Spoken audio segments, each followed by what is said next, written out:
In the name of the Father, the Son, and the Holy Spirit, one God, amen. My name is Yordi. I'm Nazrawi. I'm Beamlak. And today we will be doing a presentation on St. John Chrysostom, or Kidus, Yohannes, Afework. And we will be explaining to you his life and what he did to contribute to our religion. So St. John was a strong believer in the Christian faith despite the era that he grew up in, and he always motivated others to be strong believers as well.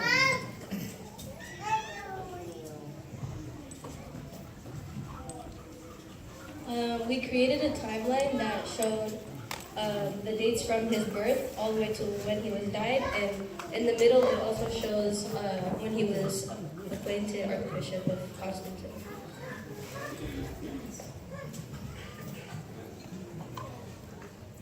Okay, so St. John Chrysostom was born in 349 AD. So through his childhood, he was born in a single household.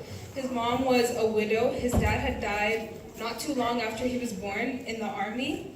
And so because of that, his mom had to raise him by himself. Now, instead of trying to remarry and trying to start a family dynamic again, his mom instead devoted her life to raising St. John through the church. So his entire life, he grew up in the church, or his entire childhood, he grew up in the church and had a very holy childhood. So there's two types of life. There's your physical life when you are born and when you die, and then there's also your religious life. So this is how St. John's religious life kind of went. And so, like I said earlier, he was raised through the church, so he spent his whole life at the church. But in the 4th century, the main religion at that time was the pagan religion. So the pagan religion was a religion where they believed in multiple gods, and they also believed in nature. So the trees, or like the moon, the sun, and the earth, they believed in that the way we believe in God. So because of that, a lot of the things that he had learned were the wrong things. A lot of the religious ideologies that he had learned were the pagan ideologies. So because of that, later on in his life, when he realized that this was not actually correct, he turned to the holy books and the holy scriptures as his main source of where he learned about his religion. And after that, he devoted his entire life to teaching. He preached everywhere he could, and he preached as much as he could. But as you can guess, if there's one religion already there, and then one person gets up and says that, no, that's wrong, nobody believed him at that time. So they just did not like him in the society, and they tried everything they could to get rid of him. And later you will learn, they even exiled him. But even past that, there was one person that noticed him, and this was Bishop Mellitus. So Bishop Mellitus was a bishop in a nearby city, and he saw what St. John was doing and what he was teaching, and he was so inspired that he went out and found him and then ordinated him as bishop. And then after that, when he passed, sadly, he was then again ordained as archbishop by Archbishop Flavian. So, like I said earlier, he devoted his whole life to his teachings. So, through his teachings, he spent many of his life teaching, but one of the most important books that he wrote was On the Priesthood. So, On the Priesthood was a book that talked about the rights and wrongs, about how to be a priest, and all the things, and it explained the rules of what it is to be a priest. So, at the time, the world was modernizing. In the 4th century, society was changing to what we know it today. But because of that, when society was changing, the church started to change as well. But that's not how it's supposed to be. The church remains the same at any era, at any time. But that was not the case at that time. And so when he became archbishop, he realized that all the things that was happening in the church, the things that were changing, were wrong. He knew of priests that hold big parties just so people could praise them instead of the Lord.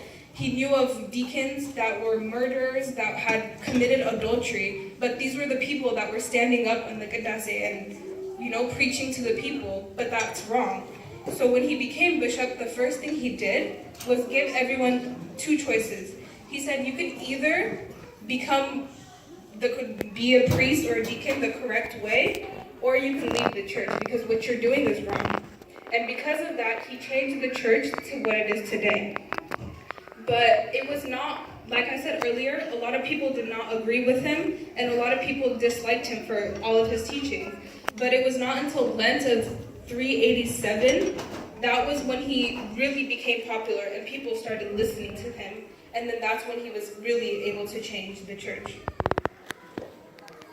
So, St. John did many things throughout his life, and they can be categorized into 4 different things. Opusculas, homilies, books, and letters. Opusculas are small literary or musical works, like mezmur or poem, and he made many of these in his lifetime. An example of one of these is a comparison of a monk with an emperor. He did many homilies or sermons, which is like Timhrt, where the case he teaches to the people about the Word of God. Most of his homilies criticize the wealthy and the influential because these people, they had a lot of power and they abused it. They used it for personal gain and for themselves, never giving to the common people or anybody else besides themselves.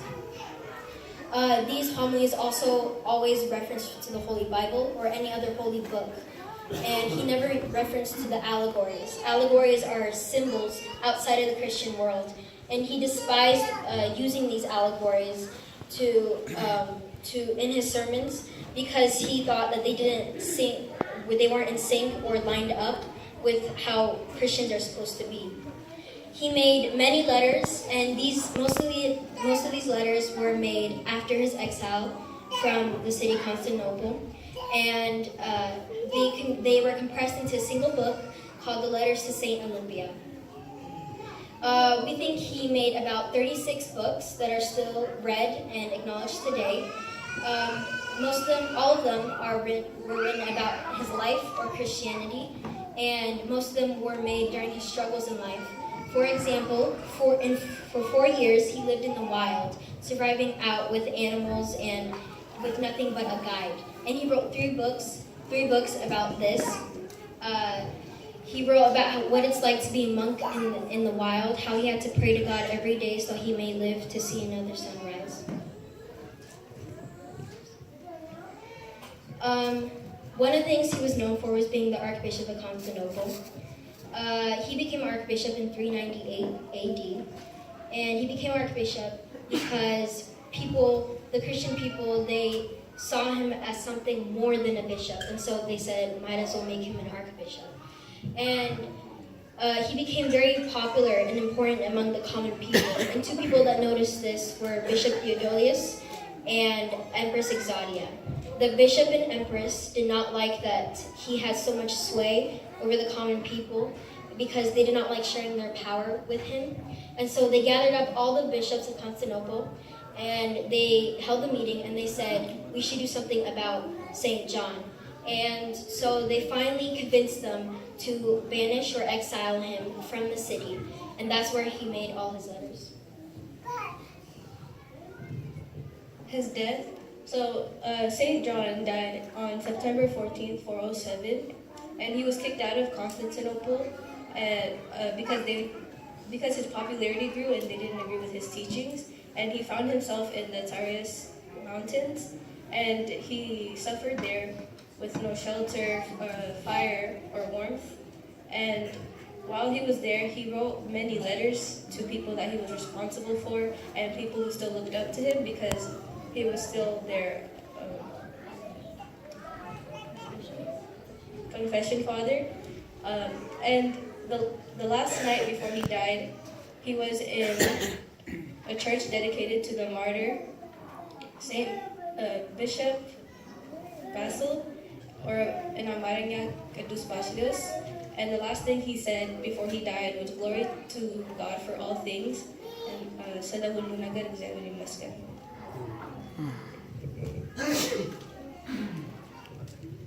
So, as we close this presentation, I want to leave it with what St. John did to us? What was the impact that he had on us as Christian people? And through our research, we brought it down to these three things: awakening, teaching, and written works. So awakening is referring to when he first realized what he had learned was wrong. He tried to wake everyone up. He himself came to this realization, and then he tried to help others understand that as well. And then teachings, because he devoted his life to teaching. He devoted his life to helping others realize that what the holy books were saying was the correct way rather than the pagan ideologies. And then his written works, like Beamlak was saying, all the books and the letters that he had written, we still use to this day, and we use it as a way to guide our religion and our church. Now, all of that was stuff that we found in our research, so on the websites. But I want to read to you guys what the exact Ethiopian senbet says, so that we can confirm the truth of the websites versus what we have.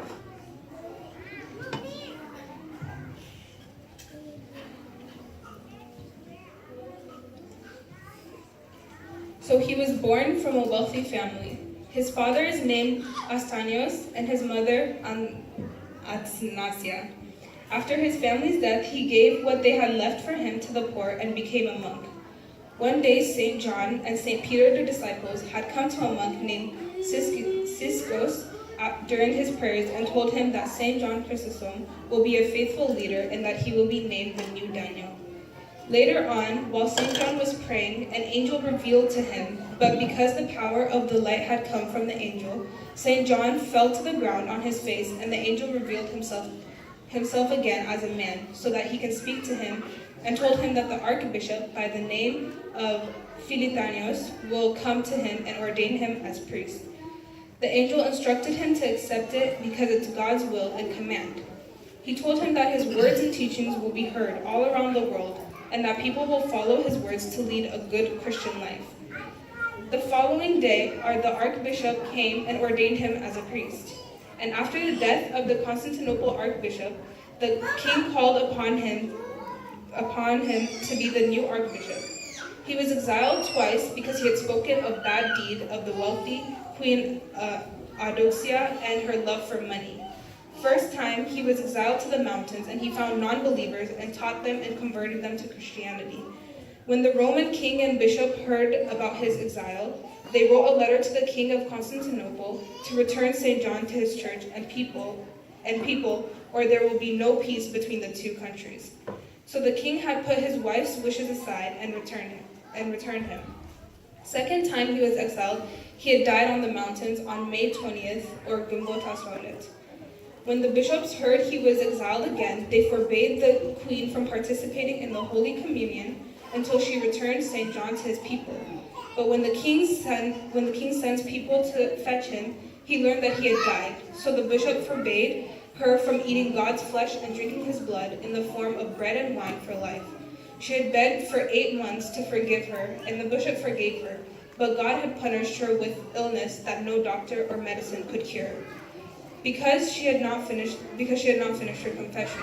So one day she went to St. John's grave and begged him with tears for forgiveness. So he did, and healed her from her illness by God's grace. Ever since then, God did many miracles by using St. John's grave. Before his death, he was a devoted servant of St. Mary as well. He had taught the mystery of God's birth from the Virgin. One day, in the king's hall, there was a gold image of Virgin Mary. And while St. John was teaching the king about her, the image spoke and said, "You golden-mouthed servant, you have spoken the truth." And ever since then, he was called Gold-Mouthed Afework. Thank you.